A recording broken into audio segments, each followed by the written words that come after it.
Bonjour à tous, ici le Luke Sensei, j'espère que vous allez bien, j'espère que vous êtes en pleine forme, moi ça va super bien, très heureux de vous retrouver pour la réact du chapitre 1138. Le chapitre 1137 de la semaine dernière était incroyable, il était vraiment puissant, on se rappelle un chapitre en deux parties, une partie avec l'explication au niveau du lore, au niveau d'Elbaf, au niveau de Harald, avec la révélation du design final de Harald, et en seconde partie on était dans le royaume des morts, avec Gunko, avec Loki, avec le frère de Shanks, donc Shamrock, révélation design final, avec un Shamrock aux cheveux longs, pas de cicatrice, une énorme armure et une punchline finale avec un Shamrock qui veut soumettre le pays le plus puissant du monde. Du coup, bah écoutez, c'est parti, on ne perd pas de temps, chapitre 1138 qui se nomme le Alley. Et au niveau de la page de couverture, bon, bah écoutez, comme prévu, nous avons Uzu, mais un Uzu qui vit sa meilleure vie.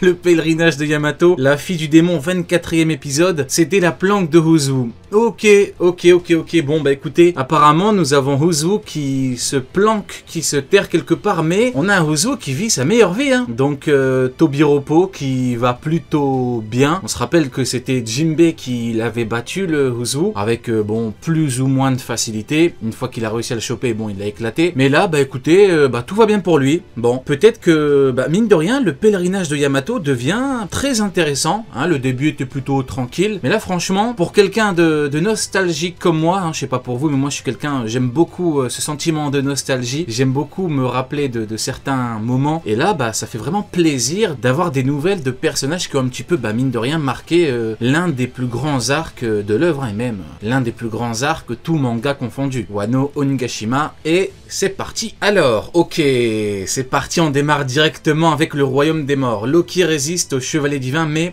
ok, donc là on a un Loki qui, ça fait mal, Gunko, bon, la méthode de Gunko n'est pas efficace, hein. De toute façon, Loki préfère perdre la vie plutôt que se rabaisser à travailler pour eux, avec eux, pour eux, peu importe comment est-ce qu'on voit les choses. Mais apparemment, le statut divin ne l'intéresse pas du tout. Tu lui ressembles beaucoup trop, t'as forcément un lien avec le roux. Ah, on y est. Tu lui ressembles beaucoup trop. Bon, écoutez, Eiichiroda qui en remet une couche. Il remet une couche au délire, est-ce que l'homme à la capuche était Shanks ou pas? On se rappelle qu'il y a 2 chapitres, Loki aurait pu le dire, mais il ne l'a pas dit. Oda a attendu un petit peu, mais bon. Maintenant, on y est, on a eu la révélation, donc on a fils de Garling Figarland. Tu devrais te taire, t'as pas besoin de savoir ça. Ouais, bon. Gunko, franchement, de vous à moi, Gunko, je l'aime bien, mais elle abuse un petit peu. T'as pas besoin de savoir ça, en vrai de vrai. Si tu veux recruter quelqu'un, c'est quand même mieux de le mettre dans la confidence de certaines choses. Donc, bon, la méthode de Gunko est à revoir. Hein, c'est pas la meilleure dans, dans le recrutement, hein. Sûrement, mais un grand pirate et un dragon céleste sont totalement opposés, oui. Et pourtant, vous avez le même visage. Attendez, par contre, c'est très étonnant parce que Loki a les yeux bandés et pourtant, il distingue parfaitement le visage de Shanks. Ce qui est étonnant, c'est que Fujitora, qui lui est aveugle et qui est censé avoir un très bon HDO, a dit qu'il aimerait bien voir le visage de Luffy, et Oda a dessiné le visage de Luffy pensé par Fujitora en fonction de comment est-ce qu'il le voit, et il a pas vraiment la même tête. Donc là, je pense que Loki a un énorme HDO, mais un HDO de malade mental, parce qu'il dit bien, vous avez le même visage. Apparemment, on a un très bon HDO. C'est étrange, tu ne trouves pas? Ce pirate est mon frère jumeau, aïe. Nous avons été séparés il y a bien longtemps, c'est incroyable, c'est incroyable. Oh, c'est une dinguerie. Il est revenu une fois sur la Terre Sainte, mais je crois qu'il préfère ce monde inférieur et répugnant. Aïe, incroyable. Ah, je me frotte les mains. Ah, c'est une dinguerie. Ce pirate est mon frère jumeau. Jumeau confirmé, nous avons été séparés il y a bien longtemps, donc on imagine la naissance, hein, forcément. Il est revenu une fois sur la Terre Sainte.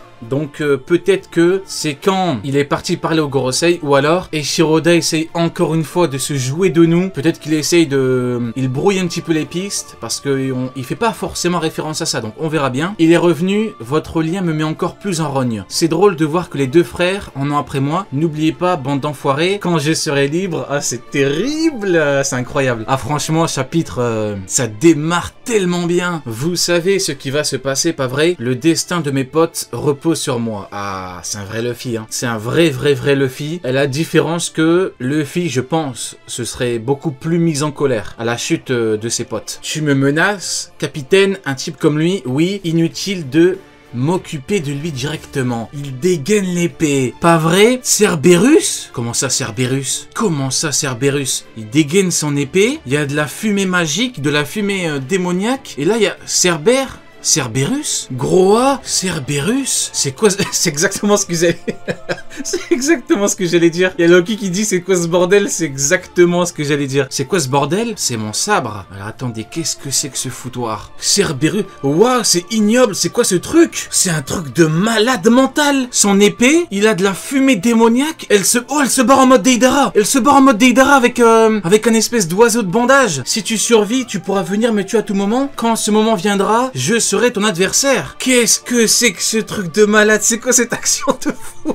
Je me permets juste de revenir un tout petit peu en arrière. C'est mon sabre. Donc apparemment, son sabre aurait mangé le fruit mythologique du Cerbère. Aïe aïe aïe. Oh là là, la théorie sur Barbe Noire, l'une des théories les plus connues au monde. Au niveau OP, bah elle est fausse. Et Shiroda qui décide de mettre un terme à cette théorie, il a dit hop. Une petite pichenette, une petite claque. Derrière l'oreille, il a dit non, les frérots, non, c'est pas pour vous, lâchez ça. Et Shirodel a dit, lâchez ça. Par contre, il y a Gunko qui dit, capitaine, dissimulez votre présence, on bouge. Ok, donc ça se barre. Si tu survis, viens. Groa, bon sang. Ok, donc là, il se barre loin. Ça craint. Si ce truc me poignarde, je suis foutu. Maudit dragon céleste. Soyez tous maudits. Ah, il a planté. Aïe, aïe, aïe. Ah, la dinguerie. Ah, il a planté dans le bide. On ne pourra pas le maîtriser facilement. On va capturer les enfants des guerriers. Appelle quelqu'un d'autre. Bien. Qui dois-je appeler? Ah, c'est un truc de malade. Ok, ok. Donc ça se barre. Il y a Shamrock qui apparemment dit que Loki, c'est une dinguerie. Elle va appeler quelqu'un d'autre. Réunion des chevaliers divins. Réunion des chevaliers divins. C'est un truc de malade. Qu'est-ce que c'est que ce chapitre? Qu'est-ce que c'est que cet arc? Qu'est-ce que c'est que ça? Oh, le chapitre. Oh, le début de malade mental. Ah, Shiroda. Cette année, il nous a prévu du très lourd. Mais alors là, démarrer aussi lourd en tout début d'année. Ouais, bah écoutez, mais du coup, en fait, c'est une technique. En fait, il a gardé son épée Shamrock. Il se barre, il lance sa technique. Et apparemment, du coup, la technique, c'est Cerbère avec une épée qui sort de sa bouche. C'est vraiment particulier, hein. C'est particulier, mais il a planté méchamment. Ok, château d'Owist. Je suis sûr de moi, c'était le roux menteur. Shanks, ne vous attaquerez pas sans raison. Pourtant, c'est la vérité, le roux vient sur Elbaf de temps en temps, mais Shanks est un type bien. Peut-être que c'était un sosie. Il y a Luffy qui dit... ouais, Luffy, il y croit pas du tout. Hein. Luffy, il a dit, je préfère croire que c'est un sosie plutôt que Shanks. Hein. Qu'est-ce qu'il fichait dans le château? Le roux est venu sur Elbaf, non? Si c'est le cas, sa présence dans le coin n'est pas étrange. Si vous dites la vérité, c'est impossible que ce soit Shanks. Shanks, c'est quelqu'un de cool. Il ne ferait jamais une chose pareille. Tu lui fais vraiment confiance, hein. Eh oui, Nami. Bah, en vrai, il lui fait confiance comme vous faites confiance en Luffy, hein. J'imagine que si demain, il y a un géant qui dit il y a Luffy qui est venu et qui nous a tarté, bon, j'imagine que les Mugiwara feraient confiance à leur capitaine, hein. Enfin, en tout cas, ou alors ils se demanderaient pourquoi. Parce que c'est vrai que là, Luffy, il se demande même pas pourquoi, parce qu'en vrai, peut-être qu'il a dit sans raison. Ils ont dit sans raison, donc bon, Luffy, c'est pas un mec qui frappe sans raison, donc bon. Évidemment, si quelqu'un disait un truc du genre sur Belle-Mère, ça t'énerverait. Ouais, bah voilà, ouais, c'est Belle-Mère. En tout cas, il lui ressemblait comme deux gouttes d'eau. C'était peut-être son frère, Shanks, c'est peut-être un frère. Ok, apparemment ça théorise en direct sur Elbaf, mais il ne m'a jamais parlé de sa famille. Je crois qu'il a été élevé sur un bateau pirate. Oh! Oh, mais y a qui là? Il y a l'homme au chapeau. Sa famille, c'est Roger et Rayleigh, et le reste de l'équipage de Roger, bien sûr, sauf Baggy. Sauf Baggy. Ouais, bon, quand même, Baggy, c'est son frérot. Ah, Oda qui joue encore. Qui décide... Ah, c'est vraiment le joueur originel. Il nous parle de Shanks. Sa famille, c'est Roger et Rayleigh. Dans la même page, et le mec qu'on soupçonne être Gaban. Aïe, aïe, aïe, aïe, Oda. Oda. Franchement, de vous à moi, si c'est Gaban, ça me ferait tellement kiffer. Il n'y a aucune certitude, bien évidemment, mais si vraiment c'est Gaban, ça me ferait kiffer parce que Gaban, mine de rien, c'est un Rayleigh. C'est un deuxième Rayleigh. Donc, en termes de potentiel, à tous les niveaux, que ce soit scénaristique, en termes de puissance, en termes d'entraînement, c'est tellement parfait. Gaban, il a tellement tout vu, il a voyagé partout, il a vu la plus grande bataille qu'on connaisse, enfin en tout cas qu'on ait vu. On compte pas de Joy Boy avec il y a plus de 800 ans et tout, là on parle de ce qu'on a un petit peu vu, c'est-à-dire God Valley. Et bah Gaban, il était là-bas, Gaban il a combattu, il a vu Xebec, il a côtoyé les plus grands quoi, Roger, Rayleigh. Donc franchement, si c'est lui, ça me ferait tellement kiffer. Après Baggy, Shanks, Crocus, Rayleigh, bah là Gaban, franchement, absolument magnifique. Ça justifierait un petit peu de... Enfin, en tout cas, ça nous expliquerait un petit peu où est-ce qu'il était. Parce que mine de rien, c'est quand même l'un des mecs les plus recherchés, en tout cas. Il est censé être l'un des mecs les plus recherchés, un petit peu comme Rayleigh. Du côté de Franky, alors tout ça, c'est l'arbre d'Adam, ça ne doit pas coûter cher par ici. Je vais peut-être lancer mon commerce alors, ne me tente pas à replay. Soro m'a fait tout un speech en me disant... Cet arbre est sacré, n'y touche pas, tu m'entends. Ah, tu limites bien. De toute façon, même si on le vole aux géants, il faudra tout transporter. Comment elle le porte? Elle porte Franky. Comme si c'était un jouet. Et ça coûterait une fortune. C'est quoi ce machin? C'est une fresque. Ce sont des dessins réalisés par les enfants des temps anciens, qui ont été gravés dans l'écorce de cet arbre aujourd'hui à cause de leur valeur historique. Ces dessins appartiennent au patrimoine culturel d'Elbaf. C'est gribouillis. On pense que cette fresque a été réalisée il y a entre 900 et 800 ans. Donc, si cette estimation est correcte, oh, ok, pas mal. Pas mal. Et Shiroda décide de... Encore un chapitre en 2 parties, sauf que cette fois, c'est le contraire entre guillemets de ce qu'on a eu la semaine dernière, c'est-à-dire que la semaine dernière, comme je l'ai dit à quelques minutes, on avait eu première partie l'or, deuxième partie les problèmes, la puissance, les combats, c'est chaud, et là c'est le contraire. Première partie avec Loki, Shamrock, etc. Deuxième, ça nous parle de fresque. Ça veut dire qu'elle vient du siècle oublié. On doit montrer ça à Robin, je lui en parlerai tout à l'heure. Mais c'est étrange que ça vienne d'Elbaf, aucun d'entre eux n'a l'air d'être géant. Dans l'histoire d'Elbaf, nous avons déjà mené des guerres contre d'autres races. Mais pour autant que je sache, nous ne nous sommes jamais alliés avec elles. Ok, intéressant. Le pays d'Elbaf, donc le pays des géants, c'est un pays qui existe depuis très longtemps et c'est un pays qui est connu pour être un pays puissant et pour être un pays qui combattait beaucoup et veut beaucoup de conflits, donc j'imagine qu'ils ont participé à de très grands conflits à travers l'histoire, mais mine de rien, le pays n'est jamais tombé. Donc le GM n'a jamais mis la main sur le pays, et le pays n'a jamais perdu, entre guillemets, bah oui, parce que sinon, on imagine bien qu'on aurait un pays gouverné par des humains, mais là non, le pays est toujours resté aux mains des géants. À mon avis, cette fresque n'est que le rêve d'un enfant. L'école du Morse, un peu de silence, nous sommes en classe. Bibliothèque du hibou. C'est donc ça le Alley exactement. Ce vieux livre est vraiment grand. Burke, il y a plein de poussière. La plupart des légendes d'Elbaf ont été créées en se basant sur ces textes, et leurs interprétations ne mettent personne d'accord. C'est pour ça que chaque guerrier d'Elbaf croit en une version différente du dieu soleil. Toutes ces versions ont une personnalité différente, je peux les lire. Ok, ouais, intéressant, donc ça nous confirme bien que les géants ont une vision différente du monde, enfin en tout cas de l'histoire en fonction de comment ont été racontés les événements en fait. Pour certains, le dieu soleil détruit, pour d'autres il fait rire. Reste à voir si on a des similitudes, un élément en commun, une caractéristique en commun, comme par exemple le rire, la libération, on verra bien. Bien sûr, l'histoire est divisée en 3 mondes, et le 3e serait le monde actuel. En d'autres termes, ça raconte ce qui est sur le point de se produire. La légende de Nika est racontée en secret dans le monde entier, ce que toutes les versions de Nika ont en commun. Ah bah voilà, c'est ce que je disais il y a 2 secondes en fait. C'est qu'il apparaît toujours en riant et en faisant ça. Don Toto. Ouais bon écoutez, c'est exactement ce que je disais. Bon apparemment on a le truc en commun. Foufou, bon je vais lire. Le premier monde, sur Terre il y avait des flammes. Les hommes... Oula. Qu'est-ce que c'est que ce bordel? Qu'est-ce que c'est que ça? Wow. Qu'est-ce que... Attendez, il y a des monstres? Il y a des démons? Attendez, qu'est-ce que c'est que... Le monde se dévoile? Il y a des monstres? Il y a des combattants? Il y a des monstres marins? Il y a des démons? Il y a un foutu démon à gauche. Il y a un foutu démon qui combat Nika. Attendez.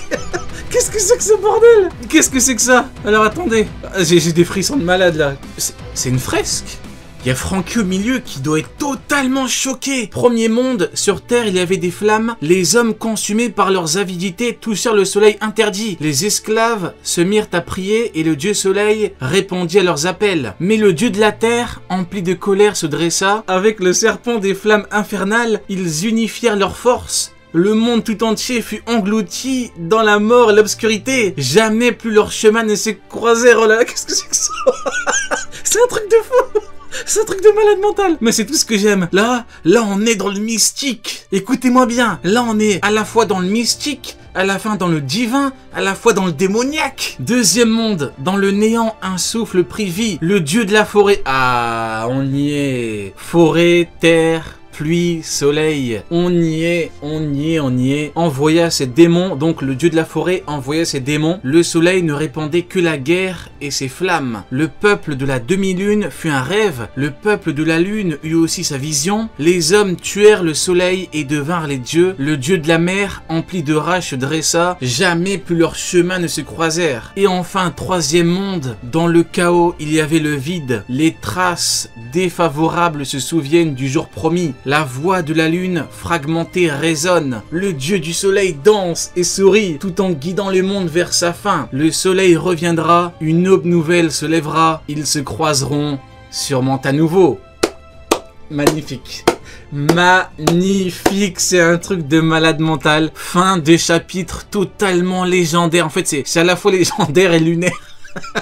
On est dans le thème, il y a le peuple de la demi-lune, le peuple de la lune, des démons, on a apparemment des robots, on a des titans, on a des pouvoirs, on a des fruits. C'est trop, 3 mondes, mais c'est un truc de malade. Apparemment, on a le gros démon à gauche, hein. On a le gros démon à gauche qui combat apparemment Nika. Et on a apparemment beaucoup de peuples qui ont... Aïe aïe aïe, mais qu'est-ce que c'est que ça? Ah mais Oda il est tellement fort. Il te présente le truc, tout à l'heure il te dit c'est une fresque, après il te dit c'est une légende, après il te dit il y a des gens qui croient à ça, ça. Donc on sait pas si c'est vrai, si c'est faux, on sait pas si ce ne sont que des légendes, on sait pas ce qu'il faut croire dans tout ça. Donc en fait jusqu'à ce qu'on ait le flashback, on peut avoir aucune certitude. Et ce qui est sûr c'est que Oda ne va pas tout dévoiler dedans. Magnifique, écoutez c'est fort, hein. Il te sort 3 mondes, on va juste revenir en arrière. C'est pour ça que chaque guerrier d'Elbaf croit en une version différente du dieu soleil. Toutes ces versions ont une personnalité différente, je peux les lire. L'histoire est divisée en 3 mondes et le 3e sur le monde actuel. En d'autres termes, ça raconte ce qui est sur le point de se produire. Donc apparemment, ce qui est censé vraiment nous intéresser, c'est la 3e. Dans le chaos, il y avait le vide. Les traces défavorables se souviennent du jour promis. La voix de la lune fragmentée résonne. Le dieu du soleil danse et sourit, tout en guidant le monde vers sa fin. Ok, donc apparemment, Loki, c'est pour ça que Loki dit qu'il veut détruire le monde. Parce que dans le 3e monde, le dieu du soleil danse et sourit, tout en guidant le monde vers sa fin. Donc c'est là où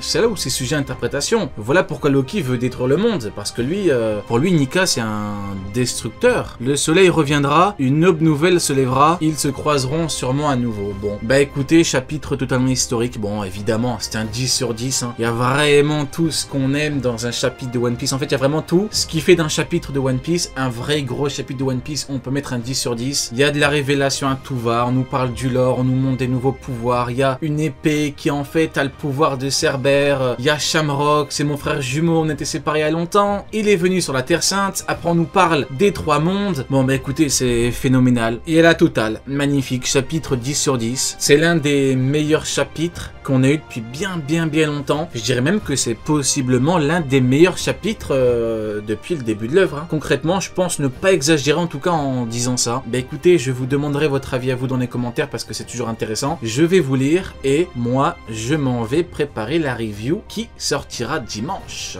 La review sort dimanche, soyez présents parce que c'est le retour des vraies choses. Allez Jané, vous n'aurez pas regardé ma vidéo pour rien.